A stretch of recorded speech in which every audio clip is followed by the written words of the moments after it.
بسم اللہ الرحمن الرحیم۔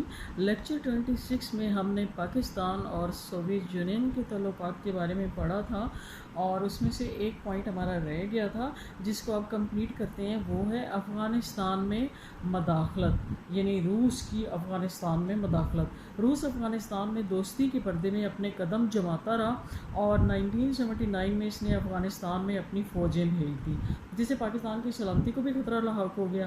وہاں سے لاکھوں کی تعداد میں افغان مہاجرین جو تھے انہوں نے آ کر پاکستان میں پناہ لی، اور پاکستان نے پھر اسلامی ہمدردی کی خاطر ان کی دیکھ بھال کی، جو کہ ابھی تک بھی بہت بڑی تعداد میں پاکستان میں موجود ہے۔ افغانستان میں مجاہدین روس سے برسر پیکار رہے۔ پاکستان صرف یہ چاہتا تھا کہ روس افغانستان خالی کر دے اور وہاں کے عوام کو اپنی پسند کی حکومت بنانے دے۔ پاکستان کے موقف کی سچائی کی گواہی جب پوری دنیا نے دی تو پاکستان اور روس کے درمیان تعلقات کشیدہ ہو گئے، یعنی روس نے پاکستان کو جو ہے وہ دشمنی کی نگاہ سے دیکھنا شروع کر دیا۔ تو 1988 کو جنیوا میں پاکستان، روس اور افغانستان کی انتظامیہ نے ایک معاہدے پر دستخط کیے، اور روسی فوجیں 15 مئی سے افغانستان سے نکلنا شروع ہوئیں، اور آخری روسی فوجی فروری 1989 تک افغانستان سے چلا گیا۔ اس کے بعد جو اگلا ہمارا ٹاپک ہے وہ ہے دفاعی معاہدے، یعنی پاکستان نے جو دوسرے ممالک کے ساتھ اپنے دفاع کی خاطر معاہدے کیے وہ کون کون سے تھے۔ تو محمد علی بوگرا کی وزارت کے دوران پاکستان کی خارجہ پالیسی میں نہایت اہم تبدیلیاں رونما ہوئیں۔ اگرچہ لیاقت علی خان کے زمانے سے بھی پاکستان کا جو جھکاؤ تھا وہ مغربی ممالک کے ساتھ تھا، لیکن اس کی جو پالیسی تھی وہ غیر جانبدارانہ پالیسی ہی تھی، کوئی اتنی جھکاؤ کسی طرف نہیں تھا۔ لیکن محمد علی بوگرا نے جب وہ آئے تو انہوں نے یہ محسوس کیا کہ مختلف معاملات کو سلجھانے کے لیے انہیں دوسرے ممالک کے ساتھ اور اسپیشلی مغربی ممالک کے ساتھ تعلقات کی ضرورت ہے، اور جیسے اس کی ایک مثال یہ ہے کہ محمد علی بوگرا 1953 کو دہلی گئے، وہاں کے غیر زگالی کا یہ دورہ بھارت کے وزیر اعظم پنڈت جواہر لال نہرو کی دعوت پر کیا گیا۔ بظاہر ان کی بڑی خاطر تواضع کی گئی، اور انہوں نے ایسا تاثر دیا کہ وہ کشمیر کے لوگوں کو ان کا حق خود ارادیت دینے کے لیے تیار ہیں، اور اس کا جو ہے وہ اعلان کر دیا جائے گا اور وہاں پر استصواب رائے ہوگا۔ لیکن بعد میں بھارت اپنے وعدے سے پھر گیا، لہٰذا اس دورے کا کوئی مثبت نتیجہ جب برآمد نہ ہوا تو بھارت کے اس رویہ سے وزیر اعظم محمد علی بوگرا کو یہ سوچنے پر مجبور ہو گئے، جو میں نے ابھی بتایا ہے، کہ انہیں اپنی سالمیت کی خاطر اور اپنی بقا کی خاطر مغربی ممالک کے ساتھ تعلقات بڑھانے پڑیں گے اور ان کی طرف دوستی کا ہاتھ بڑھانا پڑے گا۔ لہٰذا وہ امریکہ میں پاکستان کے کیونکہ سفیر رہ چکے تھے، انہوں نے امریکہ کو پاکستان کا حلیف ملک بنانے کا فیصلہ کیا، اور اس کے ساتھ 2 فوجی معاہدوں میں شریک ہوئے، اور یہ 2 فوجی معاہدے جو ہیں وہ یہ ہیں۔ نمبر 1 ہے جی معاہدہ سیٹو۔ معاہدہ سیٹو جو ہے نا، یہ ہے south east Asia treaty organization. SEATO کی بنیاد امریکہ کی سرپرستی میں فلپائن کے دارالحکومت منیلا میں 1950 میں پڑی، اور اس کا بنیادی مقصد جنوب مشرقی ایشیا میں چینی کمیونزم کے یلغار کو روکنا تھا۔ ڈیفینسو تھے نا دونوں، تو اس میں روس، امریکہ، فرانس، برطانیہ، آسٹریلیا، نیوزی لینڈ، فلپائن اور تھائی لینڈ شامل تھے۔ روس نہیں ہے، امریکہ، فرانس، برطانیہ، آسٹریلیا، نیوزی لینڈ، فلپائن اور تھائی لینڈ شامل تھے اس معاہدے میں۔ پاکستان میں اس میں 8 ستمبر 1954 میں شرکت کی، اور اس کا مرکزی دفتر بینکاک میں قائم کیا گیا۔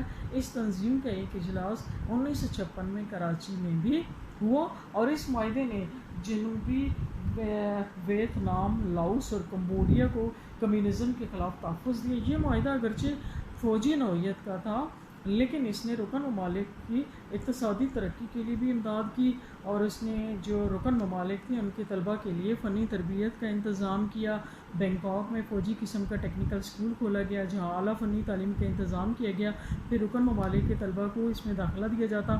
ماہرین کے لیے سیٹوں کے تحت وظائف دیے گئے، اور بینکاک اور ڈھاکہ میں ہیزے جیسی جب وبائی امراض پھیلے تو ان کی روک تھام کے لیے بھی تحقیقاتی ادارے قائم ہوئے اس معاہدے کے تحت۔ اچھا، دوسرا جو معاہدہ تھا وہ تھا سیٹو۔ نمبر 2 معاہدہ سیٹو۔ سیٹو کیا ہے جی؟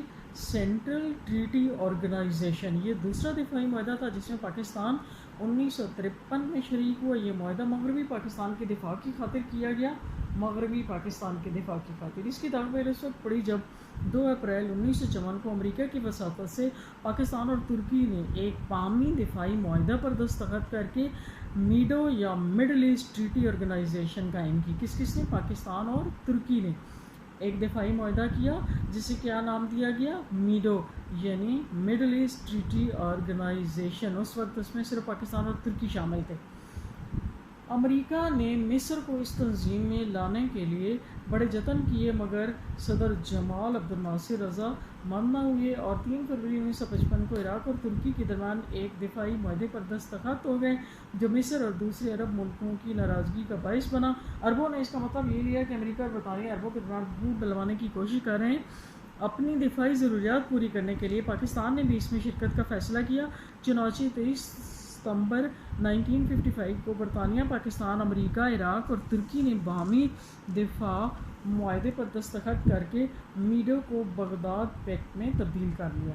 امریکہ اس کا باقاعدہ ممبر نہیں تھا لیکن اس کے معاہدے کے ساتھ قریبی تعلقات رہے۔ اس نے مشرق وسطی کے دفاع کے لیے فوجی امداد کی ذمہ داری قبول کر لی۔ اس مقام سے عرب دنیا پاکستان کے خلاف ہو گئی۔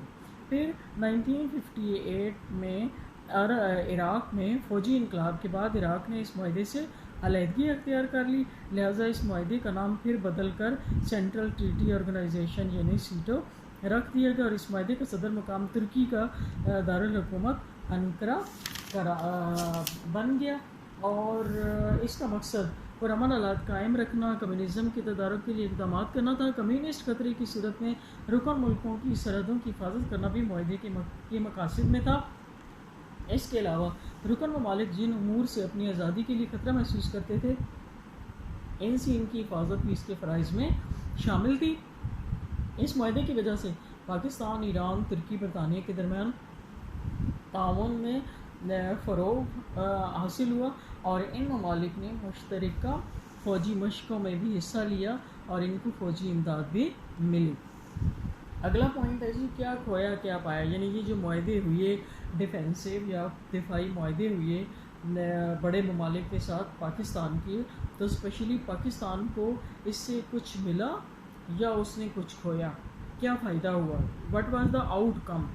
تو ان معاہدوں میں شمولیت سے جہاں پاکستان کی قدر دفاعی ضروریات پوری ہوئیں، ترکی، ایران، پاکستان کے درمیان دوستانہ تعلقات میں فروغ پایا، وہاں اس کو مغربی طاقتوں سے منسوب کر دیا گیا، جس کی وجہ سے یعنی مغربی طاقتوں سے منسوب کر دیا گیا نا کہ ان برطانیہ اور امریکہ کے ساتھ تعلقات قائم کرنے کے لیے پاکستان نے یہ کیا ہے، تو جس کی وجہ سے بھارت، عرب دنیا، اشتراکی ممالک اور پاکستان کے درمیان شک و شبہات کی فضا پیدا ہو گئی، یعنی اسپیشلی بھارت جو ہے وہ پاکستان کو شک کی نگاہ سے دیکھنا شروع ہو گیا۔ پھر روس اور بھارت نے پہلے معاہدہ سیٹو اور پھر معاہدہ سینٹو پر خاصی برہمی کا اظہار کیا، کیونکہ وہ دونوں ملے ہوئے تھے نا۔ ابتدا میں چین نے بھی اسے ناپسند کیا، لیکن بعد میں پاکستان نے چین کو سمجھایا تو چین کے ملک کو سمجھ آ گئی، البتہ روس پاکستان کا دشمن بن گیا۔ اس نے کشمیر پر پاکستان کی ہر موقع پر مخالفت کی اور بھارت کی امداد کی، اس طرح پاکستان کو فوجی اقتصادی امداد کی قیمت تخمیر کی صورت میں ادا کرنی پڑی، اور امریکہ بھی پاکستان کا دوست نہ بن سکا، وہ بھی پاکستان کے خلاف ہی تھا۔ برطانیہ نے بھی بھارت کی امداد ترک نہ کی، وہ بھی ان کے ساتھ تھا، تو بھارت کے ساتھ اپنے تعلقات کو اس نے ترجیح دی، لہذا ان معاہدوں میں شریک ہو کر پاکستان مجموعی طور پر گھاٹے میں رہا، یعنی اسے فائدہ کچھ نہ ہوا کہ جن کے ساتھ معاہدے کیے تھے وہ بھی نہ ملے، اور جو نیبرنگ کنٹریز تھیں اسپیشلی بھارت اور پھر رشیا میں بھی تھا اور شروع میں چین تھا، وہ بھی پاکستان کے اگینسٹ ہو گئے۔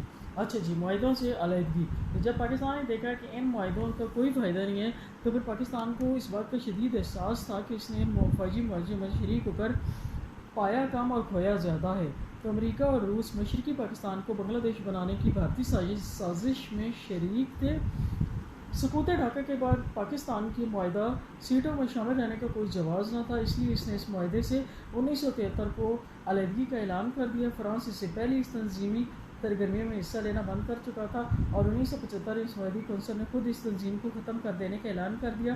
اس طرح یہ معاہدہ اپنی موت آپ مر گیا، اور مغربی پاکستان کے دفاع کے نقطہ نظر بھی کہ بھی پاکستان کو معاہدہ سینٹوں سے کوئی ٹھوس فائدہ نہ ہوا۔ عرب ممالک کے ساتھ پاکستان کے تعلقات خوشگوار اور برادرانہ ہونے لگے، یعنی ان سے تعلقات بڑھنے لگے، تو پاکستان نے غیر جانبدار ممالک کی تنظیم نام میں شمولیت کی کوشش شروع کر دی، اور مشرق وسطیٰ کے بدلے ہوئے حالات میں اس معاہدے کی افادیت منفی ہو چکی تھی، اس لیے ترکی نے 14 مارچ 1979 کو سینٹا چھوڑ دینے کا اعلان کر دیا۔ اس کے بعد پاکستان نے بھی ایسا ہی کیا۔